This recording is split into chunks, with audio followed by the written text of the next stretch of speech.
신앙 보시죠. 예.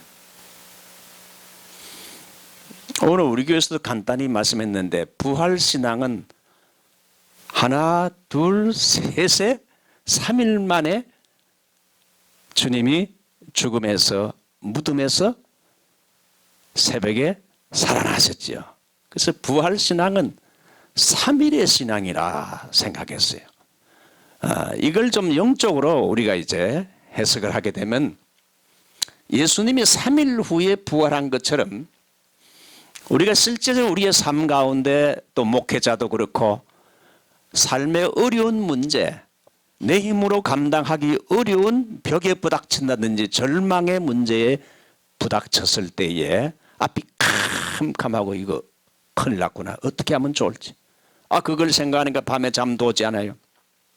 자, 그랬을 때에 이 부활신앙은 뭡니까?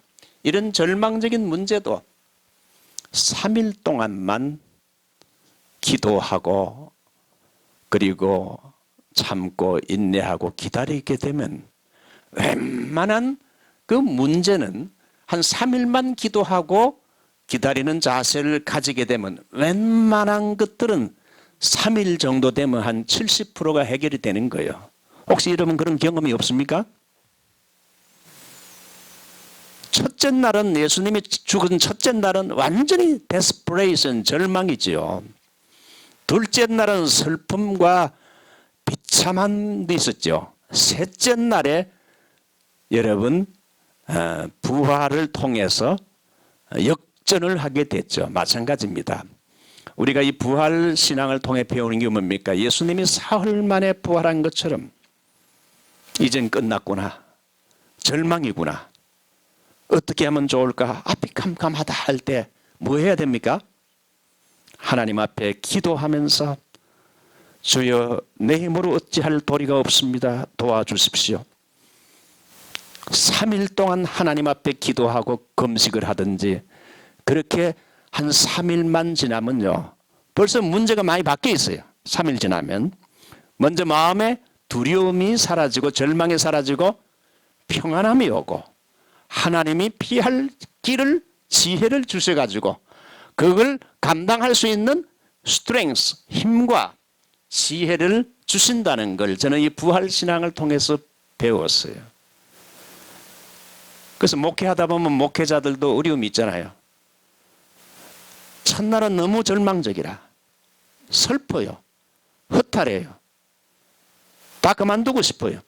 그럴 때는 어떻게 해야 됩니까? 3일 하나님께 기도하고 한 3일을 기도하면서 보내면 하나님이 마음의 평안함도 주시고 힘도 주시고 지혜도 주셔서 벌써 한 3, 4일 기도하고 지나가게 되면요. 최소한 한 50%에서 70%가 해결이 됐어요. 자, 두 번째.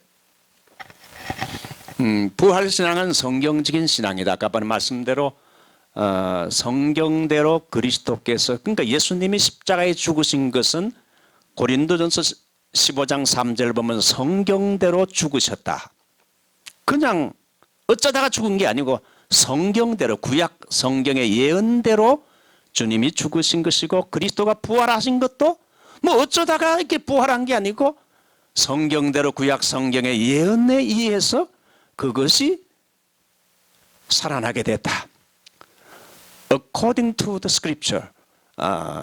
자, 그런데 이 성경적인 신앙을 가져야 할 것을 그래서 이 부활절에 우리에게 주는 하나님의 메시지는 예수님이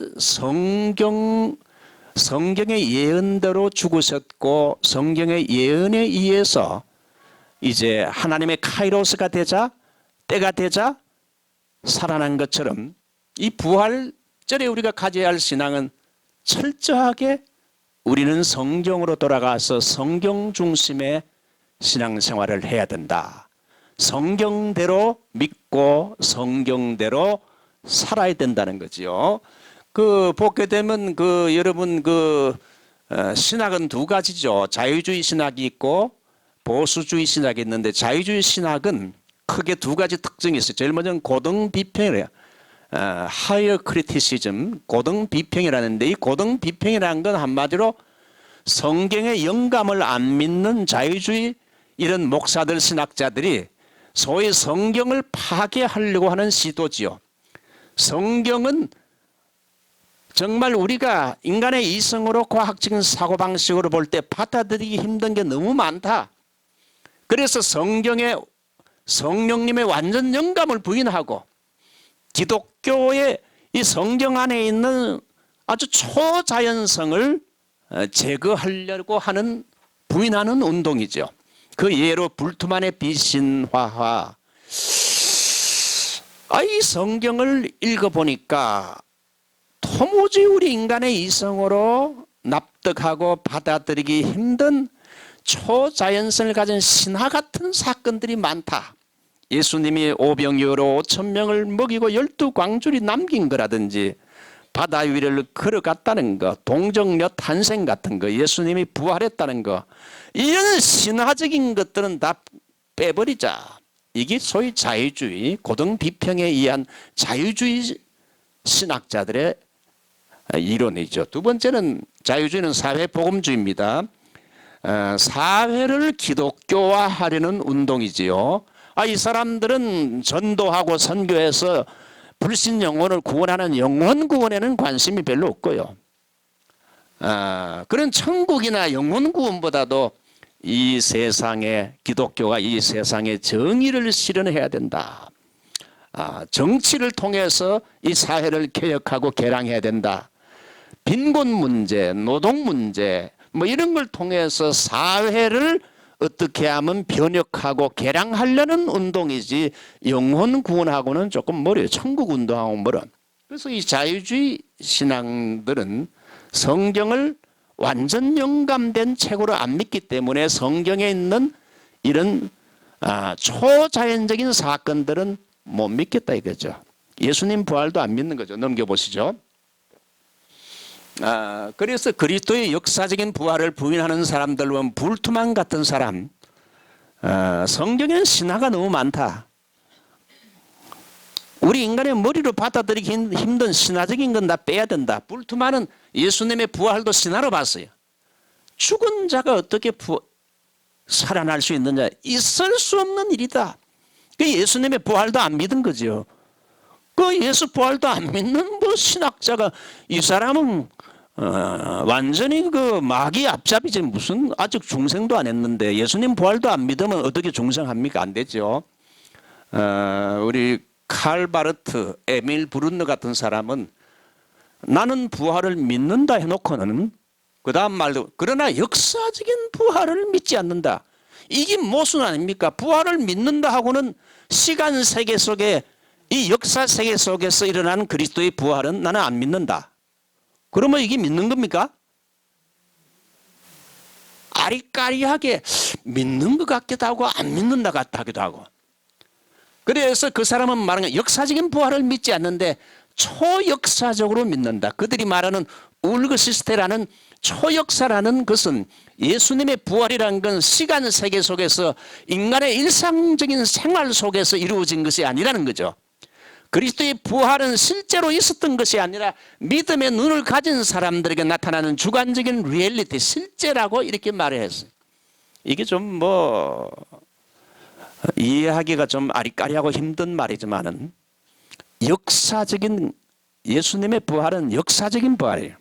역사 안에서 시간 세계 안에서 일어나는 부활이에요.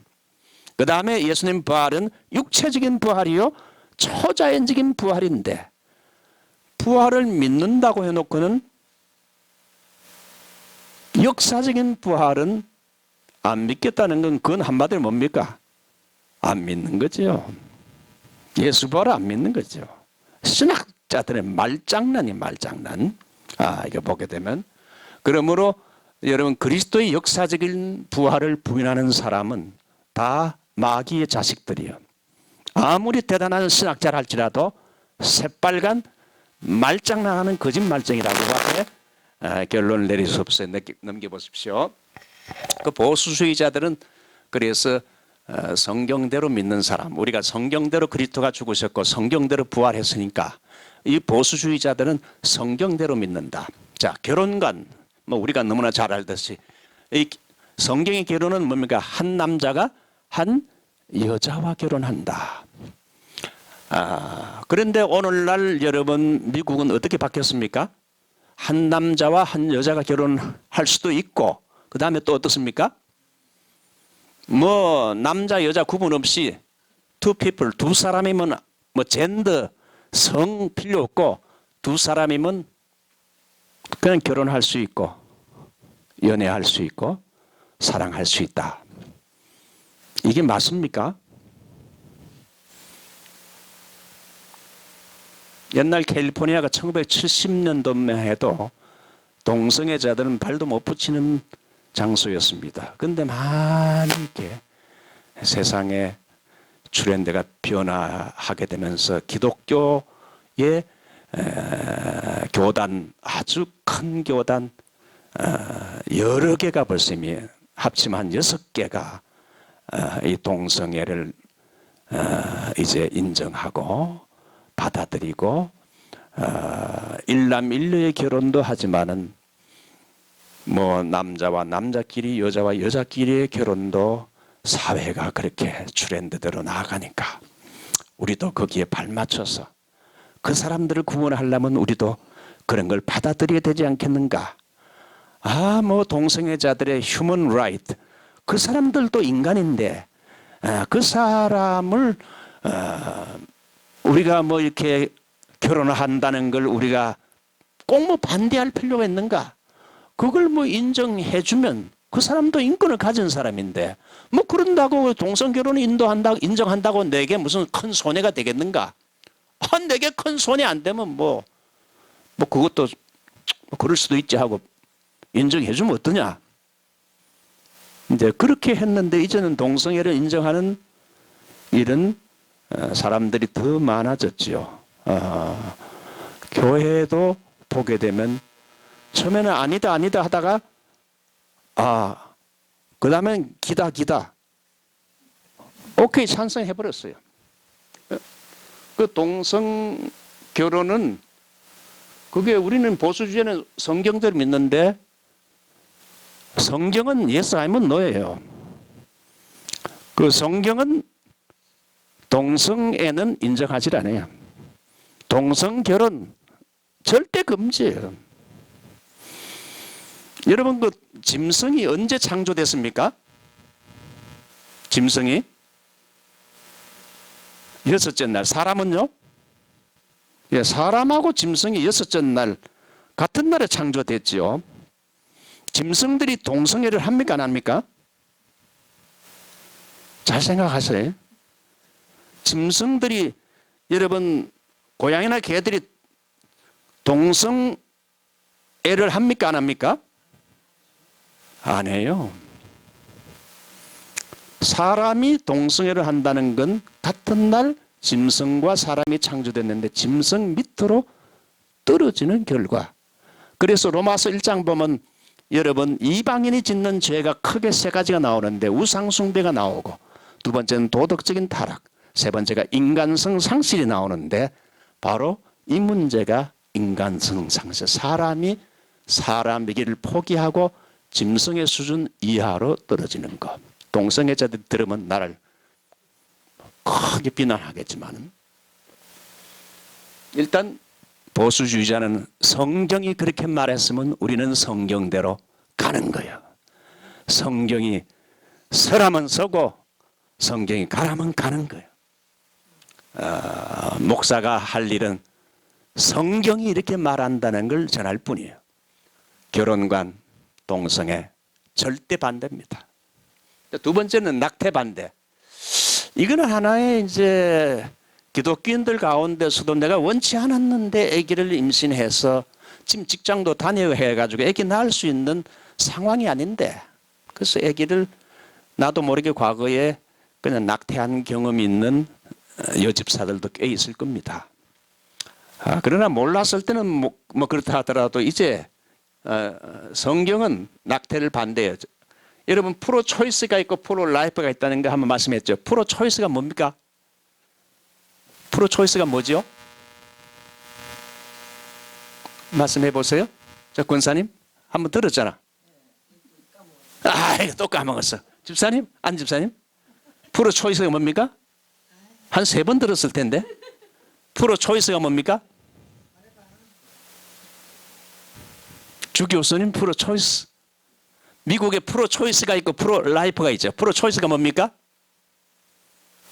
자,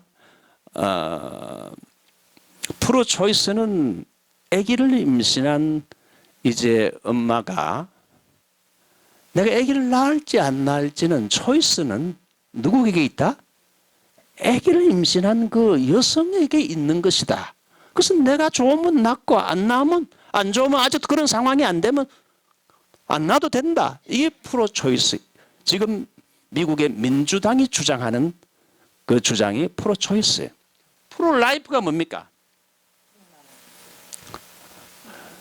내가 원하든지 원하지 않든지 간에 일단은 임신이 됐으면 아기를 가졌으면 그 아기는 하나님이 주신 생명이기 때문에 절대 비록 내게 좀 아이를 낳을 수 있는 상황이 아니라서 여러 가지 어려운 문제들이 많지만은 하나님이 주신 생명이기 때문에 그 아이를 낙태하고 죽이면 안 된다. 어쨌든 낳아서 키워야 된다. 자, 어느 것이 성경의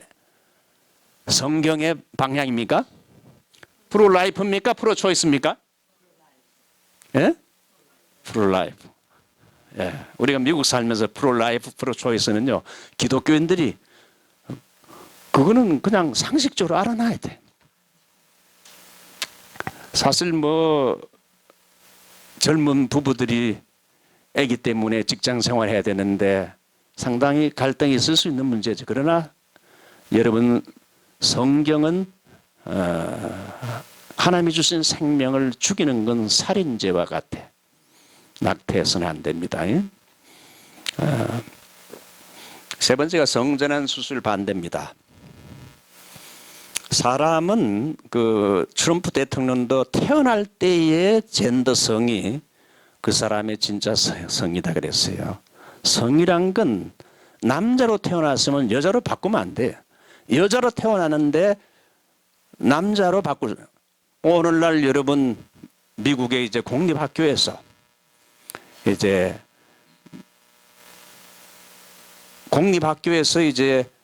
그 카운셀러와 상담을 해서 나는 여자보다 남자가 되길 원합니다. 나는 남자보다 여자가 되길 원합니다. 상담을 하고는 그 다음에 성전환 수술을 그럼 받으라 그럼. 성전환 수술을 부모하고 이렇게 부모의 퍼미션 허락이 없이 받을 수 있게끔 지금 현재 이미 그것이 된 줄 알아요. 주 목사님 맞습니까? 아직도 그 과정에 있어요? 지금 또 뭐 이렇게 하고 하는데 그래서 현재 실제 선상에서 아이들을 이제 낳고 키우고 하는 그 입장에서 이제 이 문제가 앞으로 청소년들 아이를 키우는 부모에게 가장 심각한 문제. 그래서 이제 호르몬 주사 같은 걸 놓고 하게 되면 호르몬 주사를 놓고 하게 되면 뭐 여자 아이가 남성 호르몬 주사 같은 거 많이 놓고 계속 하게 되면 몸이 변화가 되는 거예요. 또 여성 호르몬 놓고 또 성전환 수술을 했지만은 결국은 평생 약을 먹어야 돼. 그걸 유지하기 위해서는. 그러면 돈도 엄청 더 나중에 아이고 나 이거 바꿔주세요. So late. 그때는 감당할 수 없어요. 평생 약을 먹어야 되니까 돈도 엄청 들고. 그러니까 성전환 수술이라는 건 말도 안 되는 거예요. 그래서 아이들이 뭘 몰라서 실수해서 수술했다가는 평생 불행한 인생을 살고 고통하고 후회 속에 살 수 있기 때문에 지금 그래서 우리 기독교 단체에서 성전환 수술을 부모 허락 없이 하는 걸 반대하는 서명 같은 걸 지금 많이 받고 있지요. 우리는 뭡니까? 성경대로 살아야 돼. 그래서 우리 목사들의 책임이 많아요. 목사들이 철저하게 성경 중심의 신앙을 이렇게 교인들에게 가르쳐야 돼. 좌파들이 얼마나 공산주의 사회주의 사상을 갖다가 수십 년 동안 교육해가지고 주사파 사상을 심어놓고 교육을 시켰잖아요. 그래서 김일성이가 우리 아버지다 뭐 이걸 갖다가 완전히 심어놔가지고 김문수 씨도 처음에는 거기에 앞장선 사람 아닙니까? 나오긴 했지만은 그러므로 교회가 철저하게 성경 교육을 자녀들에게 심어야 되고 우리가 우리 자식들 손자 손녀들에게 여러분 시간 날 때마다 중요한 성경적인 가치관을 자꾸 듣기 싫어도 말을 해줘야 돼. 자, 넘깁시다. 마지막입니다. 예수님이 십자가에 죽으신 후에 어디로 갔는가? 죽은 후에 낙원으로 갔죠. 우리 그 영어 사도신경에는 He descended into hell. 지옥으로 내려갔다. 그렇게 영어 사도신경을 말하는데 이거는 that's wrong. 잘못된 거예요. 트리니티 신학교의 조직신학 교수인 웨인 구르뎀이라는 학자는 이것을 영어 사도신경에 포함한 건 큰 실수이고 사도신경에서 삭제해야 된다 주장을 했어요. 여러분 예수님이 죽으신 후에 그 영혼이 어디로 갔습니까? 지옥에 갔습니까? 어디로 갔습니까? 지옥에 내려갔습니까? 어떤 사람은 지옥에 내려가서 복음을 듣지 못한 사람들에게 복음을 전했다. 마치 제2의 구원설이 있는 것처럼 죽은 후에도 구원이 있는 것처럼 그렇게 이야기를 해요. 그러면 예수님이 죽은 후에 어디로 갔는가? 어디로 갔습니까? 예수님 십자가 죽으신 후에 그 영혼은 육신은 무덤에 파묻혀 있고 무덤에 있고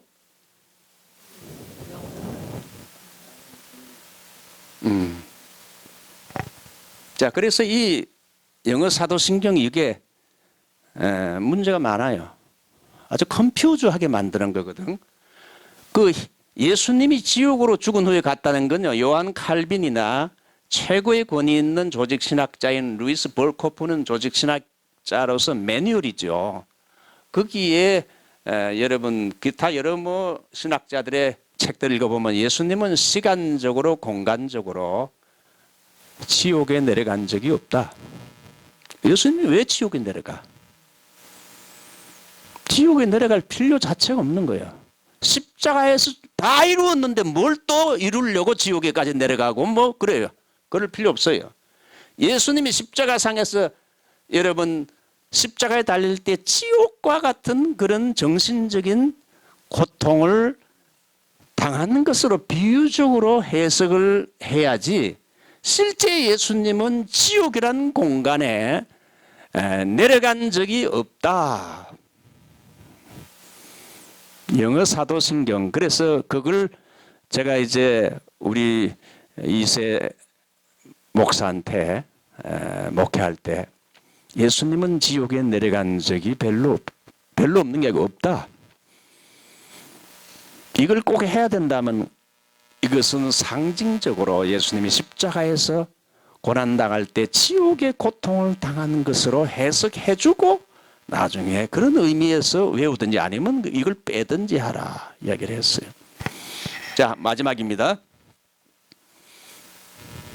그래서 예수님이 십자가에 죽은 후에 그 영혼은 어디로 갔는가?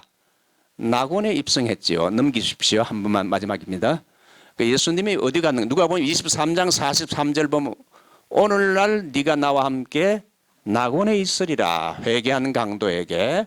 그 예수님이 이제 죽으신 후에 그 영혼은 낙원에 입성했어요. 금요일, 토요일, 주일 새벽에까지 낙원에 계시다가 왜? 예수님이 오늘날 투데이 네가 나와 함께 낙원에 있어요. 예수님이 먼저 오후 3시에 돌아가시고 낙원에 바로 가셔서 이제 그 후에 죽은 회개한 강도를 낙원에서 환영을 했죠. 그렇죠? 어서 오너라 환영을 했죠. 그 예수님은 낙원에서 금토일 새벽에까지 계시다가 예수님 육체 부활 시에 내려와서 육체와 만나셨습니다.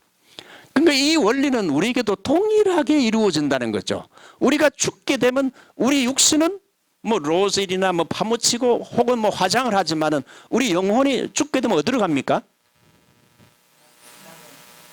그렇죠. 예수님과 회개한 강도가 가는 것은 바로 죽게 되면 10분도 못 가서 다이렉트로 낙원에 갈 수 있죠. 그 낙원이 이 지구에 있는 건 아닌 것 같아요.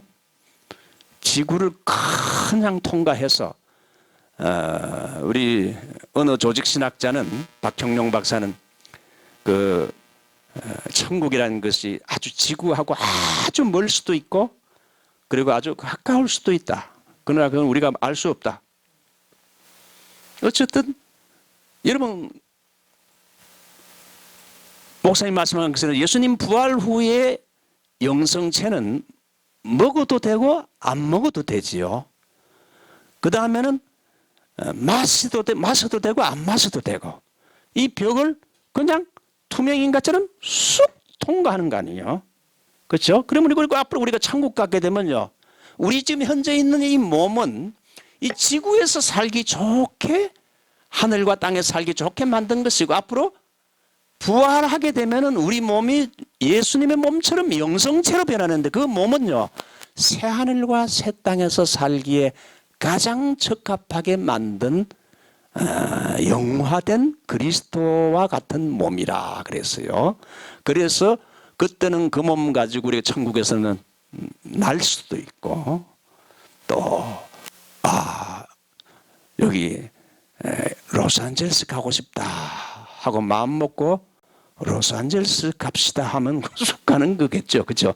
그건 아직 내가 경험 못 해봤으니까 그렇게 된다 이거죠. 순간적으로 아마 천사에 이끌려서 우리가 낙원으로 천사가 우리를 이끌고 간다. 낙원에서 그래서 우리가 천국의 삶을 누리다가 주님 재림시에 그 낙원에 있는 그 영혼들이 주님 재림시에 같이 내려온다. 데살로니가서 4장 14절.